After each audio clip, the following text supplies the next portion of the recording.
El día de hoy nosotros vamos a trabajar de un tema interesante, vamos a hablar de la geodinámica terrestre, que es la suma de procesos que van a provocar el modelamiento de la Tierra. Nuestro planeta tiene muchos accidentes geográficos. Si nosotros observamos solamente en este aspecto regional, nuestro territorio peruano, el Perú goza de muchos accidentes geográficos. Nosotros tenemos cordilleras, tenemos relieves ligeramente llanos.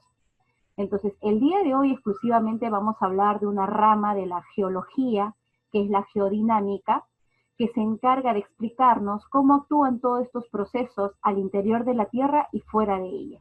En esta oportunidad nosotros vamos a hablar de los procesos constructores del relieve, de los procesos que construyen montañas, colinas, mesetas, cordilleras, etc.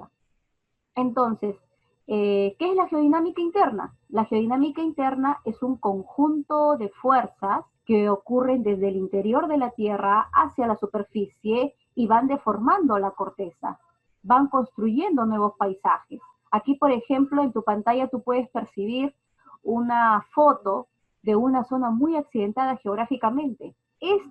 Estas fuerzas internas que provocan el desplazamiento de las placas tectónicas, que provocan la deformación de las placas tectónicas, la fractura de las placas tectónicas, va a ir originando distintas formaciones geológicas, como tú puedes percibir acá.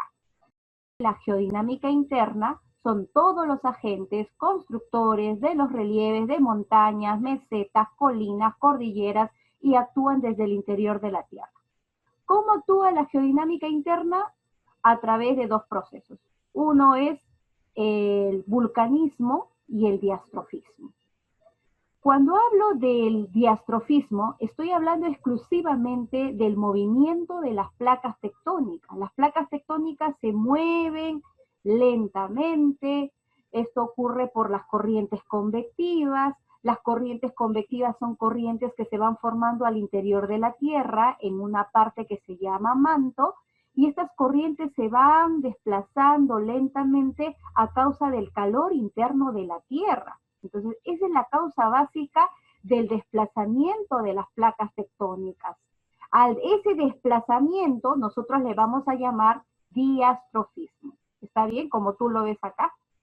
Y si te pregunto, ¿por qué causa, por qué razón las placas tectónicas que forman nuestra corteza de la Tierra se mueven? Por las corrientes convectivas del manto. ¿Y por qué se mueven las corrientes convectivas del manto? Porque existe un calor interno que provoca esas corrientes, ese movimiento.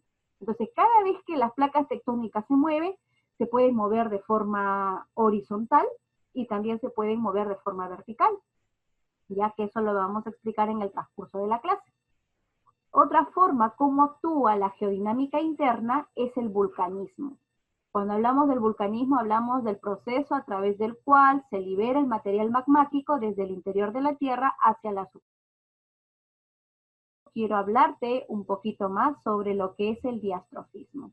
Decíamos que si el diastrofismo es el movimiento de las placas tectónicas, déjame comentarte que el diastrofismo actúa a través de dos procesos. Hay un proceso que se llama la orogénesis, como tú lo ves acá. Es el movimiento horizontal de las placas. O sea, las placas se mueven así, lentamente. Es el movimiento horizontal de las placas. Y cada vez que las placas tectónicas se mueven así lentamente, lo que van a provocar es fallas y fracturas y también plegamientos. Profesora, ¿qué es el plegamiento? Es la ondulación de la corteza. Por ejemplo, cuando las dos placas tectónicas convergen, presionan a un mismo punto y la roca de la corteza tiene suficiente plasticidad, ¿qué pasa con las placas tectónicas? Van ondulándose y a esto se le llama plegamientos, ¿ya? El plegamiento es producto de la orogénesis. Asimismo, ¿qué pasa cuando dos placas tectónicas convergen y no tienen la suficiente plasticidad? Se fracturan y al fracturarse van formando fallas. Las fallas son fracturas que nosotros podemos percibir sobre la corteza causadas por la separación de las placas o por el choque drástico de ellas, ¿ya? Otro proceso interesante es la epirogénesis. Mira, ¿qué es la epirogénesis? O sea, estamos hablando de un proceso del movimiento de placas de forma vertical. Las placas tectónicas se hunden, se levantan. Este proceso de desplazamiento de las placas tectónicas de forma vertical, nosotros le vamos a llamar epirogénesis. Acá lo que te quiero mostrar es este proceso de la orogénesis con el plegamiento. Decíamos que es el plegamiento, proceso por el cual las placas tectónicas son sometidas a presiones laterales. O sea, las placas tectónicas, para empezar, se mueven de forma horizontal. Y acá tú estás viendo que la corteza se ha plegado. La corteza tiene una leve ondulación. Esto me permite observar, por ejemplo, cordilleras, me permite observar montañas. Acá, por ejemplo, estamos observando esta cordillera más grande, más extensa, que es la cordillera de los Andes. Esta cordillera de los Andes es el resultado del choque de la placa de Nazca y la placa sudamericana.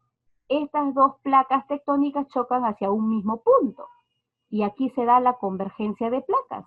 Ya te dije que cuando la roca tiene la suficiente plasticidad, la roca se arruga, se pliega, provocando este accidente geográfico. Más real, cómo está ondulada la corteza terrestre. Estamos observando las cordilleras. Cuando nosotros observamos la superficie de la Tierra, esta parte de la Tierra se llama corteza. Y la corteza se encuentra fragmentada en grandes placas tectónicas o placas litosféricas, que se van desplazando lentamente. Por el calor interno de la Tierra, esta provoca las corrientes convectivas. Entonces, si tú observas en este punto donde se encuentra la placa de Nazca y la placa sudamericana, aquí ¿qué ocurre? Ocurre una convergencia de placa. Observa las flechas. La placa de Nazca va a este punto, la placa sudamericana va a este punto, y el resultado de la convergencia de estas placas ha provocado la formación de la cordillera de los Andes. En este otro escenario, observamos acá la placa del Pacífico y la placa de Nazca. ¿Qué pasa con estas dos placas? Profesora, estas dos placas se separan. Al separarse, lo que están provocando es crear una fisura donde comience a liberarse el material magmático y comience a aumentar la superficie de la Tierra. En este otro caso, profesora, entre la placa de Antártica y la placa australiana, ¿qué pasa cuando las placas tectónicas, cómo es el borde de estas dos placas tectónicas? Son transformantes. Una va hacia arriba y la otra va hacia abajo. También se libera acá bastante material magmático. Se recuerda de que la orogénesis, ese movimiento horizontal de las placas tectónicas, van a ir provocando plegamientos, como ya lo hemos observado, y van a ir provocando fallas. Cuando hablamos de las fallas, estamos hablando de las fracturas que nosotros podemos observar en la corteza, que son causadas por la separación de placas, por las placas transformantes. Aquí, por ejemplo, estamos observando que una parte de la superficie ha cedido y la otra parte de la superficie está arriba. Entonces, siempre una falla tiene dos partes. La parte que está arriba se llama horst y la parte baja se le llama graben.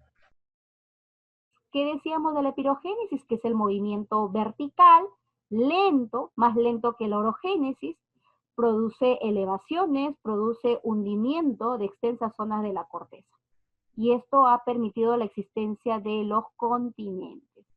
Aquí, por ejemplo, estamos observando un paisaje donde nosotros al visualizar podemos observar que ciertas partes de este paisaje se han elevado, como también ciertas zonas están hundidas. Esto es el resultado del movimiento heterogénico de la Tierra, que es el formador de los continentes. Y el otro proceso de la geodinámica interna es el vulcanismo. Cuando hablo del vulcanismo, o también llamado magmatismo, es el proceso por el cual se produce el desplazamiento del magma desde el interior de la Tierra hacia el exterior, hacia la superficie. Y este material magmático, definitivamente, al solidificarse va formando nuevas estructuras, nueva corteza. Aquí estamos observando el vulcanismo, el magmatismo, y déjame comentarte que este proceso actúa a través de un vulcanismo intrusivo. Cuando el magma se solidifica al interior de la Tierra, a eso se le llama vulcanismo intrusivo. Y el vulcanismo extrusivo es cuando el magma se solidifica aquí en la superficie de la Tierra. Ahora quiero que tú me ayudes a responder cómo se llaman estas partes. A ver, ¿quién me dice cómo se llama esta parte del volcán? Cámara magmática. A esta parte, Cono. cono volcánico. A esta parte, Chimenea. excelente. A esta parte, Cráter. Cráter. cráter, excelente. A esta parte, esta fisura de acá, Cráter secundario. cráter Chimenea. secundario. Profesora, ¿qué son estas fisuras? Son diques.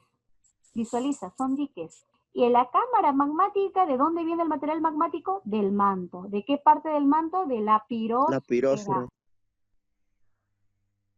Esas son las partes de un volcán. Cada vez que las placas tectónicas se van moviendo, van generando sismos, van generando seísmos. No solamente las placas tectónicas, sino también el vulcanismo. Por eso cuando hablamos de un sismo o un seísmo, estamos hablando de vibraciones de la corteza. El principal causante es el tectonismo. Aquí está mal escrito. El magmatismo. Puede también ocurrirse por derrumbes, por pruebas nucleares, por el impacto de un meteorito. Aquí quiero comentarte algo y quiero que tomes nota. Estos dos lugares que están aquí enmarcados en este mapa son los lugares de mayor actividad sísmica. Uno, el cinturón del fuego del Pacífico. El 80% de los sismos que ocurren sobre la corteza ocurren acá, en el cinturón del fuego del Pacífico. Vamos a formar un anillo alrededor de todo el océano Pacífico. Y ese es el cinturón del fuego del Pacífico. El 15% de los sismos también ocurre en el cinturón alpino himalayo, que es el que se encuentra por acá. Toma nota, por favor. Y otros sismos ocurren un 5% por derrumbes, pruebas nucleares, impacto de meteoritos. ¿Cómo medimos nosotros la vibración que sufre la corteza? A través de dos escalas, la escala de Richter y la escala de Mercalli. Mercalli mide la intensidad del sismo. ¿Dónde, profesora? Aquí en el epicentro, aquí en la superficie. Pero Richter mide la magnitud. ¿Dónde mide Richter, profesora? Aquí en el hipocentro. Trabajo. ¿Cómo se puede medir un sismo? Acá dice, se puede medir utilizando la magnitud Richter y la intensidad Mercalli. Relaciona. La escala de Richter, ¿qué mide? Magnitud, profesora. Magnitud. ¿Y Mercalli? La intensidad. Sí.